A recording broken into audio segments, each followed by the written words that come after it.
Hai semua, gimana kabar kalian? Semoga tentunya ya dalam keadaan yang baik-baik saja. Gimana kalian sudah mendapatkan THR kemarin, udah cair apa belum?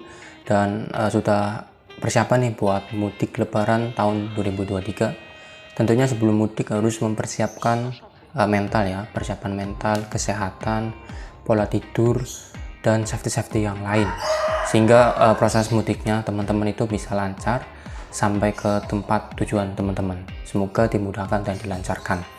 Oke, di video kali ini saya kembali membuat video terkait dengan reksadana karena sudah setahun saya mengalokasikan uang saya untuk membeli reksadana setiap bulannya karena saya menggunakan sistem DCA, dollar cost averaging, nabung rutin setiap bulannya.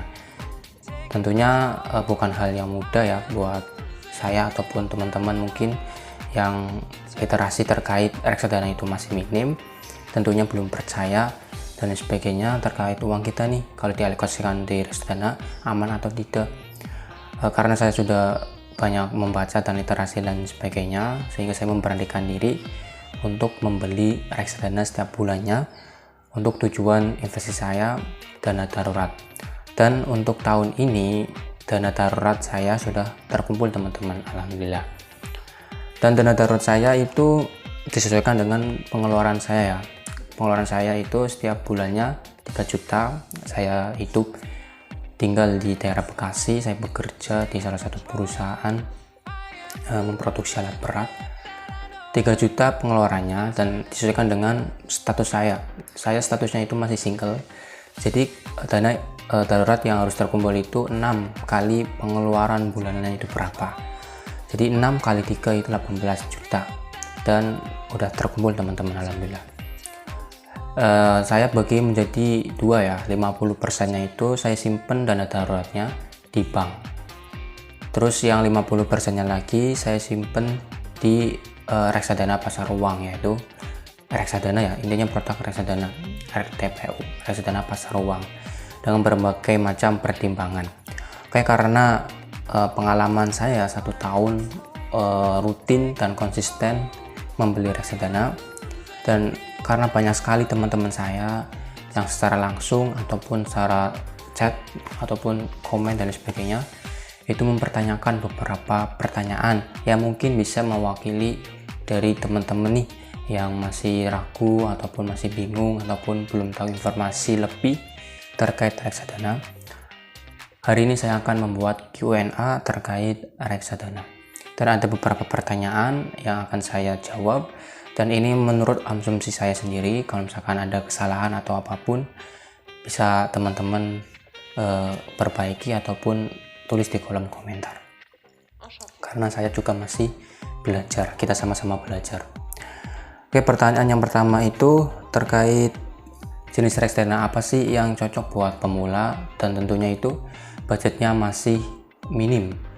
Nah, reksadana yang cocok buat pemula itu menurut saya ya reksadana pasar uang, karena reksadana ini mayoritas dari surat utang ataupun deposito yang dikumpulkan jatuh temponya itu kurang dari 1 tahun, dan uang yang diinvestasikan, kalau misalkan teman-teman nih buka, kalau saya menggunakan aplikasi Bibit ya, dan ini bukan sponsor karena murni dari penjelasan saya sendiri, pengalaman saya sendiri menggunakan aplikasi Bibit. Nah, kalau misalkan teman-teman buka aplikasi Bibit itu nanti kalau di produk investasi ya reksadana pasar uang itu ada pilihan-pilihannya, produk-produk dari siapa itu tinggal teman-teman pilih, dan kalau sudah pilih itu nanti ada minimal pembeliannya itu berapa. Nah, di sini minimal pembeliannya bisa 10.000 teman-teman, tergantung produk reksadana pasar uang yang teman-teman pilih ya kan. 10.000 teman-teman bayangkan, teman-teman bisa membeli reksadana, ada yang 10.000, ada yang 100.000, dan ini cocok banget buat pelajar ataupun buat mahasiswa, bisa mulai dari 10.000. Dan tentunya teman-teman juga belajar terkait produk dari reksadana yang teman-teman beli dan manajer investasi dari reksadana tersebut. Kemudian pertanyaan yang kedua itu, kalau misalkan reksadana yang kita beli harus nabung setiap bulan atau gimana. Nah, kalau teman-teman membeli reksadana itu ada dua cara ya, dan teman-teman bisa pilih salah satu cara ini yang cocok buat teman-teman. Melalui DCA, dollar cost averaging, atau melalui lump sum. Nah, kalau misalkan tadi pertanyaan tadi itu apakah reksadana itu harus menabung setiap bulan atau gimana gitu ya. Nah, kalau misalkan menabung setiap bulan itu berarti DCA ikutnya teman-teman, dollar cost averaging, rutin nabung setiap bulannya.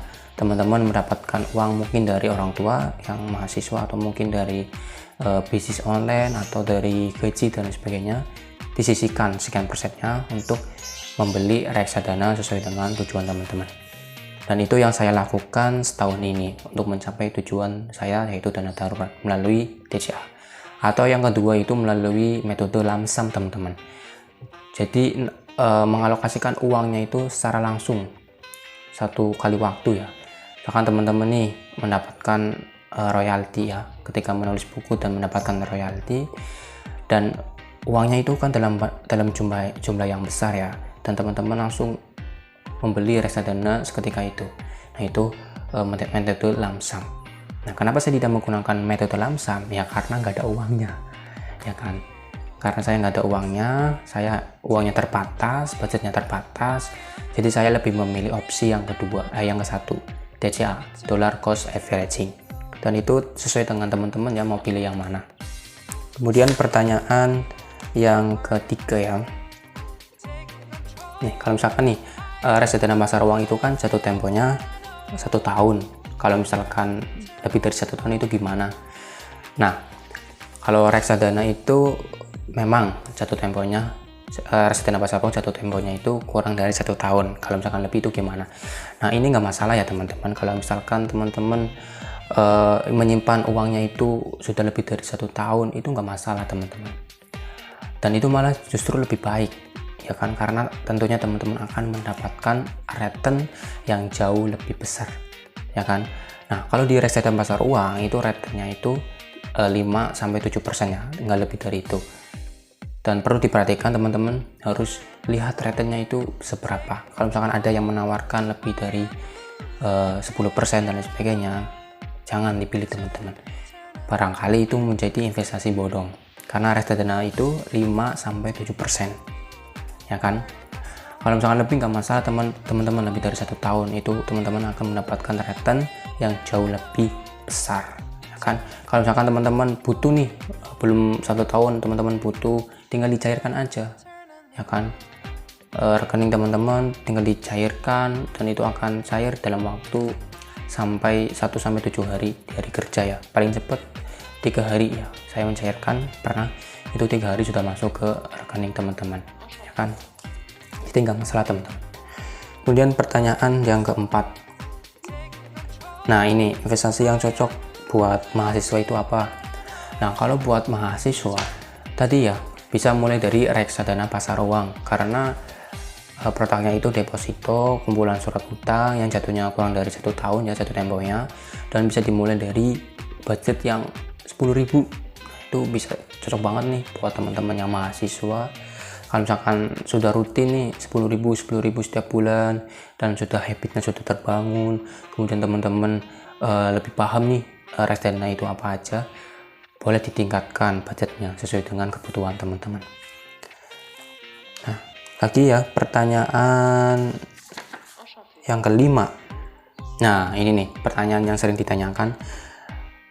Jika ada manajer investasi yang tutup, terus dana investasinya itu gimana?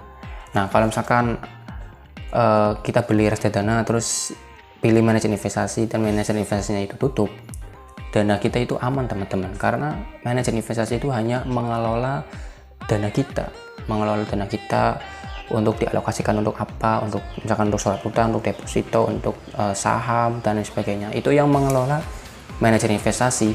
Nah, yang menyimpan uang kita itu bukan manajer investasi, melainkan bank kustodian. Jadi kalau manajer investasinya itu bangkrut, nah uang kita tetap aman karena disimpan oleh bank kustodian. Yang terakhir, reksadana itu halal nggak sih? Nah, buat teman-teman yang masih ragu-ragu ya reksadana itu halal atau enggak, tenang aja ya teman-teman, karena di reksadana kalau misalkan saya menggunakan aplikasi Bibit ya. Di situ nanti ketika teman-teman memilih produk reksadana pasar uang, di situ nanti bisa difilter. Teman-teman bisa memilih produk reksadana pasar uang yang syariah. Nanti di situ ada filternya ya teman-teman. Teman-teman dengan praktek beli reksadana pertama teman-teman, kemudian pilih di filter ya produk-produk reksadana yang syariah. Di situ ada teman-teman. Jadi teman-teman nggak perlu khawatir bisa membeli produk reksadana yang syariah. Nah itu ya teman-teman, sudah saya jawab. Tadi ada beberapa pertanyaan ya, saya lupa.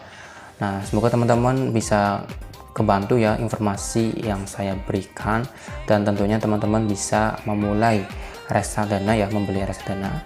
Bagi teman-teman yang mau membeli reksadana pertama kali teman-teman bisa menggunakan kode kupon dari saya ya. Kalau teman-teman menggunakan aplikasi Bibit, buka aplikasi Bibitnya, kemudian teman-teman beli reksadana pasar uang, dan teman-teman bisa menggunakan kode kupon dari saya Rudin Bibit 28, dan tentunya teman-teman akan mendapatkan cashback sebesar 25.000. Teman-teman menggunakan kode referral dari saya, teman-teman mendapatkan cashback sebesar 25.000. Saya juga mendapatkan cashback dari teman-teman 25.000. Jadi saling menguntungkan ya, simbiosis mutualisme. Semoga informasi dari saya bermanfaat, dan jika teman-teman suka dengan video ini silahkan like, jika tidak suka silahkan dislike. Kalau ada kekeliruan di video ini saya mohon maaf. Sampai jumpa di video saya selanjutnya.